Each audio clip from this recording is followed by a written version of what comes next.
तकरीबन कोई 2013 से लगा हुआ था। इसमें है ना पैसा आने में कम से कम 4 से 5 महीना लगेगा। जितने भी मेंटोर्स हैं ना ज़्यादातर कहते हैं कि 1 प्रोडक्ट स्टोर होना चाहिए, कि बच्चा भी खरीद रहा है, अम्मी भी खरीद रही है, नानी भी खरीद रही है, निब्बा निब्बी भी खरीद रही है। ई कॉमर्स अभी पूरी दुनिया में आपके लिए खुला मैदान है, आप जाकर कुछ ना कुछ कर सकते हो उसमें। जब मेरा कमाने का टाइम आया तो जब कोरोना आ गया भाई, सबसे पहले अमेजोन का आपको पता है दौर चल रहा है, हर बंदा कहता है डॉलर में कमाना है। बिल्कुल। लेकिन मसला ये था कि मेरा पेट है ना भाई खाली था। रील्स और वीडियोस बहुत वायरल हो रही होती हैं कि ई कॉमर्स में घुसें और करोड़ों रुपए बनाएं। मैंने अपने घर वालों को कहा कि भाई 3 महीने में पैसे नहीं दे सकता, मुझे अपनी स्किल्स पॉलिश करनी है और खुद पे पैसा लगाना है।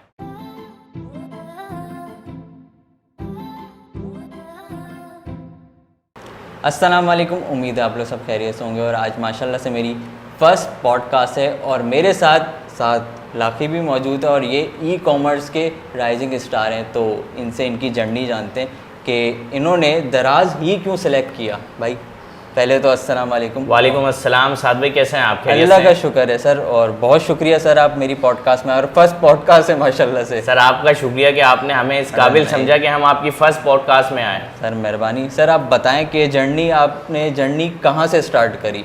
यार देखें, हर बंदे की जर्नी वहीं से स्टार्ट होती है कि जब बंदा बहुत ज़्यादा परेशान होता है या अपने पुराने काम से तंग आ जाता है, ठीक है ना। जो कि मैं मेमन फैमिली से बिलोंग करता हूँ, तो हमारे यहाँ पे ये होता है कि यार ज़्यादातर बिजनेस पे तवज्जो दी जाती है कि यार बिजनेस करना है, शॉप खोल लो या कुछ भी आप काम करो। बिल्कुल ऐसा ही है, छोटा हो लेकिन अपना हो, अपना बिजनेस करना है। तो उसी चक्कर में मैं तकरीबन कोई 2013 से लगा हुआ था।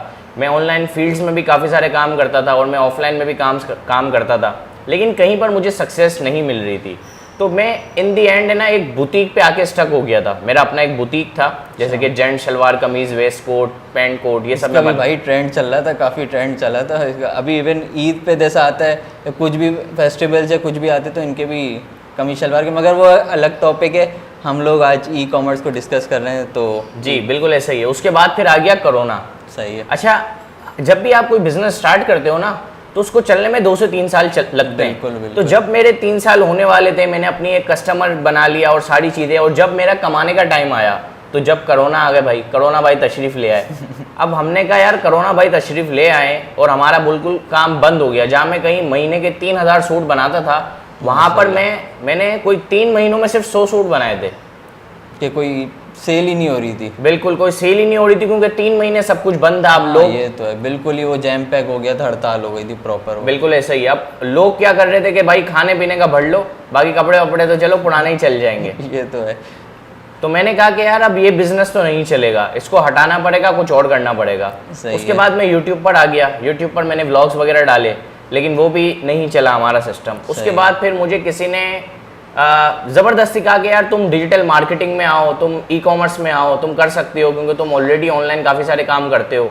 तो पहले तो बात समझ ही नहीं आ रही थी, ठीक है ना। पहले तो बात समझ ही नहीं आ रही थी, क्योंकि हम खुद को वैसे ही कोई बड़ा पन्ने खान समझते थे कि इतनी सारी चीज़ें कर ली है, वैसे ही एंटरप्रेन्योर है और ये भी चलो। बिल्कुल ऐसा ही है। उसके बाद मुझे किसी ने, सनी अली थे एक्सट्रीम कॉमर्स, वो है माशाल्लाह से, उन्होंने भी काफ़ी बनाया है पैसा। जी, उन्होंने मुझे, किसी ने सजेस्ट की उनकी वीडियोस, उनकी मैंने वीडियोस देखी। अच्छा, उनकी सारी वीडियोस अमेजोन पे थी, ठीक है ना, उनकी सारी वीडियोस अमेजोन पे थी। लेकिन देखो, इंसान को फैसला खुद करना है। अगर साद लोधी साहब ने कहा कि साद भाई आपको ये करना है और मैं कहूँगा इसी में सक्सेस है, तो आपका लॉस हो जाएगा इसमें। हाँ, ये तो क्योंकि आप उस प्लेटफॉर्म के माहिर नहीं हो ना। अब आप चल गए और आप ना कर सके तो फिर टाइम भी वेस्ट होगा और अफसोस भी बाद में होगा कि यार कोई अपनी फील्ड ही सेलेक्ट करते।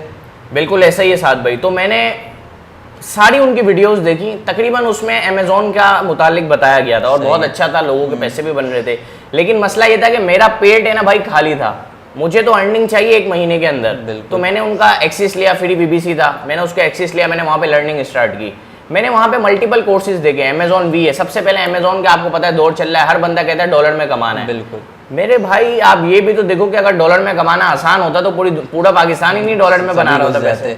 और यहाँ तो कितने मसले भी होते हैं अमेजोन पे, पता नहीं बैन वैन भी कुछ लग गया था, कुछ हुआ था बीच में से। यार असल में हम लोग जहाँ जाते हैं ना, गंद फैला देते हैं वहाँ पे। ये सबसे बड़ा मसला है, पाकिस्तानी और इंडियन का सबसे बड़ा मसला है। सबसे बड़ा मसला ये है। तो खैर, अब वो सारी गाइडेंस हर कोई अमेजोन की लाइन में लगा हुआ है। देखो मैं ना, कहीं पे रश होती है ना, फॉर एग्जांपल मुझे कुछ लेने जाना है खाने का, कोई दूध की दुकान पे भी आपने देखा होगा एक पे रश लगी होती है। अब हम वो रश देख के जाती है इसका अच्छा होगा, अब मैं कहता हूँ भाई वो भी तो अच्छा ही बेचेगा भाई। तो मैं उस तरफ चले जाता हूँ भाई। मुझे अपना टाइम कीमत बचाना है, ठीक है ना। तो जब मैं अमेजॉन VA कर रहा था तो मुझे समझ आ गया कि भाई ये ज़्यादा टाइम तक चल नहीं पाएगा, और मैंने 20-22 दिन उसकी लर्निंग की, कुछ हंटिंग वगैरह की, क्लाइंट वगैरह एजेंसी अप्रोच की, मुझे कुछ नहीं मिला। मैंने कहा भाई इसको छोड़ो। मैंने टोटल है ना अपने आप को एक, क्योंकि भाई मैं मिडिल क्लास फैमिली से बिलोंग करता हूँ और मुझे घर में हर महीने पैसे देने होते। मैंने अपने घर वालों को कहा कि भाई 3 महीने में पैसे नहीं दे सकता, मुझे अपनी स्किल्स पॉलिश करनी है और खुद पे पैसा लगाना है। जेब में 1 रुपया नहीं था, ठीक है ना। अच्छा, फिर हमने अपनी जर्नी स्टार्ट की और मैंने एक जगह जॉब कर ली पार्ट टाइम। मैंने कहा कि यार वहाँ से पैसे आते रहेंगे तो मैं अपना पर्सनल, क्योंकि मैं घर से पैसे लूँ वो भी मुझे अच्छा नहीं लग रहा था, ठीक है ना। तो मैंने कहा मेरा अपना सिस्टम चलता रहेगा और हम इसको कंटिन्यू करते हैं। वहाँ से मैंने स्टार्ट किया, यहाँ पे मैं लर्निंग कर रहा था। वैसे कौन से ईयर की बात है यार? ये कोरोना की बात, कोरोना के बाद की बात है, कोरोना के बाद की बात है। फिर ये 2020 की बात है, ठीक है ना। फिर हमने अपनी जर्नी की तरफ स्टार्ट लिया, सारी चीज़ें सीखी समझी। उसके बाद मैंने पहले सबसे पहले अमेजोन किया, फिर मैंने किया eBay, फिर मैंने किया इट्सी एक अलग वेबसाइट है, वहाँ पे हैंडमेड प्रोडक्ट बिकते हैं और वो काफ़ी महंगे बिकते हैं। इन दी एंड मैंने ये सोचा कि यार साथ भाई इसमें है ना पैसा आने में कम से कम 4 से 5 महीना लगेगा, और तुम्हारे पास 4-5 महीने तो है ही नहीं, तुम्हारे पास टोटल 3 महीने जिसमें तुम 1 महीना ऑलरेडी वेस्ट कर चुके हो अमेजोन पे। फिर मैंने कहा कि भाई एक काम करते हैं, छोटी मोटी इन्वेस्टमेंट से अपना स्टार्ट करते हैं, कुछ वही मेमन वाली बात क्या, कुछ अपना करते हैं, कुछ अपना स्टोर बनाते हैं। तो हमने भाई दराज का स्टोर बना लिया, दराज की वीडियोस वगैरह देखी और उसका हमने स्टोर बना लिया, ठीक है ना। अब ऑलरेडी मैं पहले भी काम कर चुका था दराज पर, लेकिन हमें काम करना आता नहीं था। हर बंदा अकाउंट तो आपको पता है पहले ही बना लेता है। फिर हमने वहाँ पे थोड़ा बहुत देखा, सीखा, समझा, स्टार्ट किया। अब मेरे पास, मैंने वो वहाँ जॉब की थी, को 70-80 हज़ार रुपये मैंने कमाए थे 3 महीनों में, माशाल्लाह। हाँ, तो 50-60 हज़ार रुपये मेरे पास अवेलेबल था। मेरे साथ एक दोस्त था मेरा, हम दोनों ने 60-60 हज़ार रुपये लगाकर एक बिजनेस स्टार्ट किया दराज का, ठीक है ना। छोटा सा बिजनेस स्टार्ट किया। कौन सी प्रोडक्ट्स पे आप लोगों ने? यार हम प्रोडक्ट में बताऊंगा, हर बंदा वही बेचना स्टार्ट कर देगा, सबसे बड़ा ये मसला है। अच्छा। तो हर बंदा अपने दिमाग से, अमेज़न पे लोग लेदर हर चीज़ अमेज़न पे लेदर पे चिपक गए थे, लेदर बॉटल्स, ये सारी चीज़ें।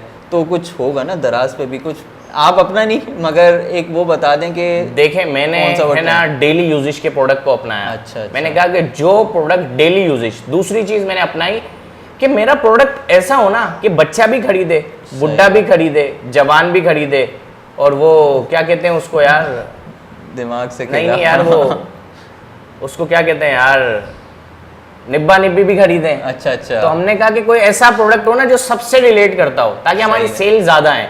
तो हमने ऐसा प्रोडक्ट ढूंढ लिया कि बच्चा भी खरीद रहा है, अम्मी भी खरीद रही है, नानी भी खरीद रही है, निब्बा निब्बी भी खरीद रही है, ठीक है ना। सबके लिए भाई अवेलेबल है, आपको जिसको भी चाहिए बिल्कुल ऐसा ही। फिर दूसरी बात देखो, हर बंदा है ना आपको बोलेगा कि यार कलर वेरिएशन में नहीं जाना, साइजेस में नहीं जाना, वो अच्छा आप क्यों मना कर रहे हो हमें भाई? क्योंकि हम ये कर चुके हैं, इसमें खुआरी है, लेकिन खुआरी तो है, लेकिन सक्सेस भी आपको इसी में मिली थी। बिल्कुल। तो मैं भाई साइजेस में गया, मैं कलर्स में गया, मैंने कहा भाई मुझे सेल से मतलब है, यहाँ पिक पैक शिप की जितनी खुआरी होगी, सप्लाई चेन की जितनी खुआरी होगी मैं उठा लूंगा। इन दी एंड मेरा बिजनेस तो चले ना, ठीक है ना। अब जितने भी मेंटोर्स है ना ज्यादातर कहते हैं कि 1 प्रोडक्ट स्टोर होना चाहिए। यार एक बंदा है, जिंदगी में बिजनेस नहीं किया, वही ना, एक चीज रखोगे तो कितने बंदे आ जाएंगे। अब मल्टीपल चीजें रखो तो फिर लोग भी इतने ही आएंगे आपके पास। ऐसा ही है। 1 प्रोडक्ट स्टोर में मुझे आज है ना तकरीबन इस बिजनेस में 3 साल हो गए। अच्छा, अब मैं कहता हूँ कि हाँ अब मैं 1 प्रोडक्ट स्टोर बना सकता हूँ। हाँ, क्या एक्सपर्ट हो गए, क्योंकि अब मुझे एक्सपीरियंस है ना। तो अगर मैं पहले 1 प्रोडक्ट स्टोर बनाता तो मैं आज कहीं पे भाई जॉब शायद कर रहा होता या अपना कोई छोटा मोटा।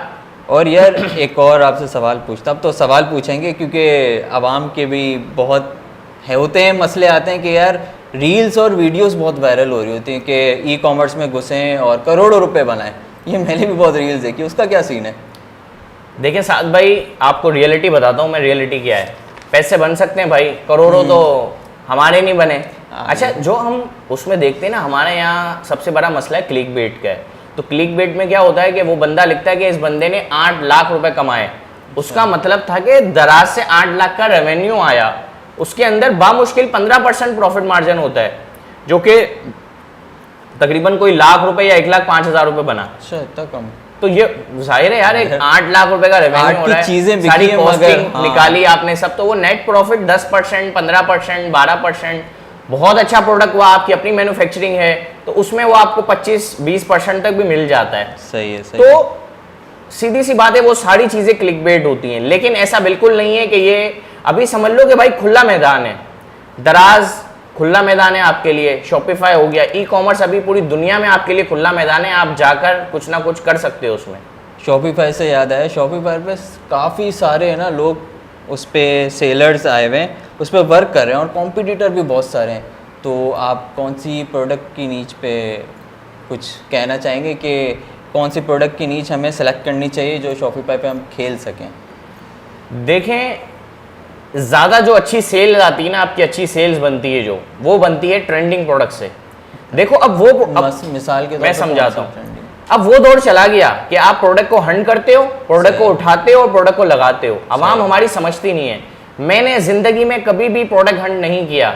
मैंने हमेशा, देखो प्रोडक्ट हंड का एक मिसाल है, फॉर एग्जाम्पल है कि मैंने एक चीज मैं एक प्रोडक्ट हंड कर रहा हूँ। प्रोडक्ट हंड ये होता है कि भाई ऑलरेडी जिसकी बहुत अच्छी सेल्स हो। सही है। मैंने एक प्रोडक्ट हंड कर लिया जिसकी बहुत अच्छी सेल्स है, ठीक है। अब मुझे वो प्रोडक्ट लॉन्च नहीं करना, मुझे उसकी एक नई वेरिएशन लेकर आनी है जो मार्केट में अवेलेबल हो लेकिन ऑनलाइन अवेलेबल ना हो, ठीक है ना। तो मैं वो प्रोडक्ट लॉन्च करता हूँ जो कि दराज पर अवेलेबल नहीं है, ऑनलाइन अवेलेबल नहीं है, बिल्कुल एक नई वेरिएशन है, उसको मैं लेके आता हूँ। तो फिर क्या होता है, ऑलरेडी लोग पुरानी वेरिएशन बाय कर चुके होते हैं, अब उन्हें नई वेरिएशन चाहिए होती है।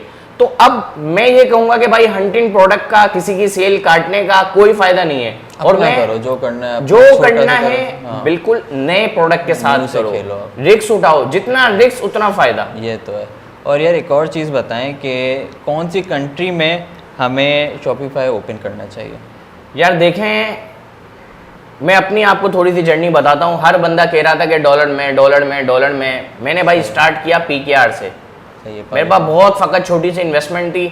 एक टाइम ऐसा भी था कि ऑर्डर्स भरपूर थे, हमारे पास पैसे नहीं होते थे कि उस ऑर्डर को शिप कैसे करवाएं, इन्वेंट्री हम कहाँ से लाएं, ठीक है ना।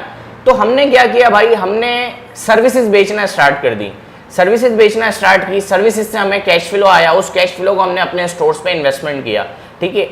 अब आज तकरीबन कोई 2 साल 2.5 साल के बाद मैंने मिडिल ईस्ट की तरफ अपना रुख किया। मैंने कहा कि साथ भाई, पाकिस्तान में तो आपने एक एजेंसी बना ली है, ऑटोमेशन कर लिया है, और अब हम मिडिल ईस्ट में हमने अपना ऑफिस बना लिया है, अपनी कंपनी खोल ली है, और वहां पर हम सर्विसेज दे रहे हैं। अमेजोन की सर्विसेज दे रहे हैं, नून की सर्विसेज दे रहे हैं, शॉपिफाई की सर्विसेज दे रहे हैं, कुरियर की सर्विसेज दे रहे हैं, वेयरहाउस की सर्विसेज दे रहे हैं। तो स्टेप बाय स्टेप ना, पहले PKR, फिर धर्म, फिर उसके बाद हम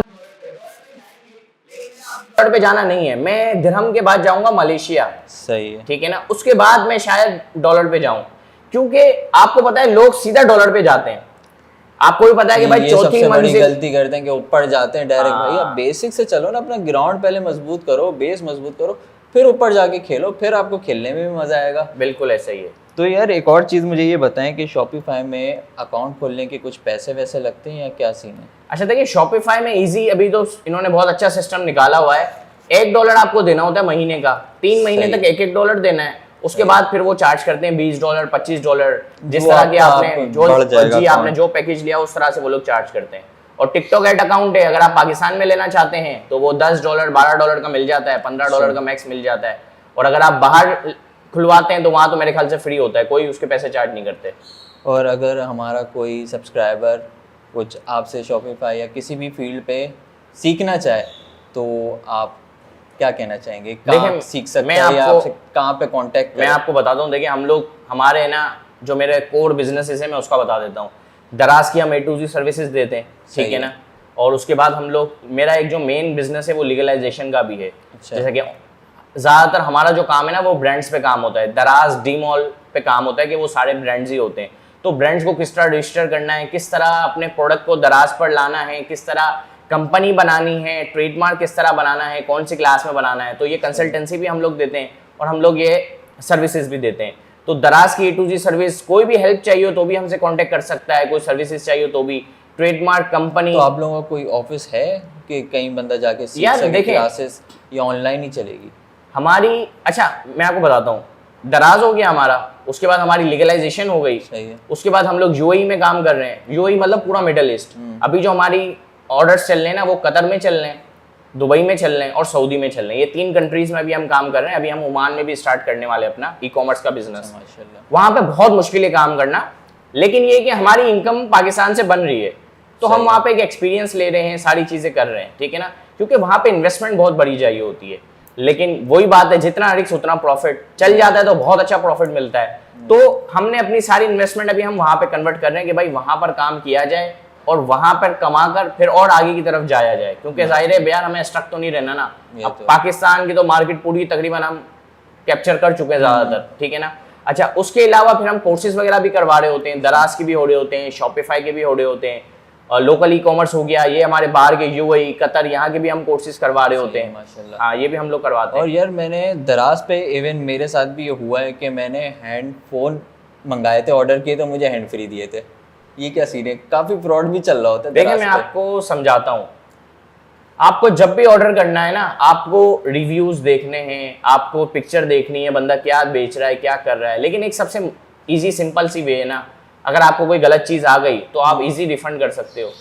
तो रिफंड पे कुछ पैसे वैसे तो नहीं आप कटते या कोई 1 रुपया नहीं कटता और बंदा आपके घर आके ले जाएगा आपका प्रोडक्ट। नहीं? वरना डिलीवरी बॉय जो होते हैं वो मुंह बना रहे होते हैं कि यार हमारे नहीं, ऊपर नहीं। सारा आ जाएगा। आपको क्यों मुंह बनाएंगे भाई, उनका बिजनेस ही है। उल्टा वो आपको फोन करेंगे 2 से 3 बार अच्छा, कि भाई आप मुझे अपना प्रोडक्ट दे दो। आप बोलोगे कल आओ, वो कल आएगा। आप बोलोगे परसों आओ, तो वो परसों भी आएगा। लेकिन अब तो ये सारी चीजें बहुत कम हो गई हैं, तो ऐसा सही कोई है। इशू वाली बात नहीं है। सही है, बहुत शुक्रिया साद भाई आपका कि आप आए बिल्कुल और सही। हमारी पॉडकास्ट के अंदर चांद चांद लगा दिया। कोई टेंशन वाली अगर आप लोगों ने इतनी वीडियो देख ली है तो मेरे ख्याल से बहुत लंबी भी हो गई है, तो लाजमी आपको सब्सक्राइब भी करना है क्योंकि आज मेरी फर्स्ट पॉडकास्ट है। और अपना बहुत सारा प्यार दिएगा, अपना और अपने घर वालों को बहुत ख्याल रखें। आज के लिए इतना ही, अल्लाह हाफिज़।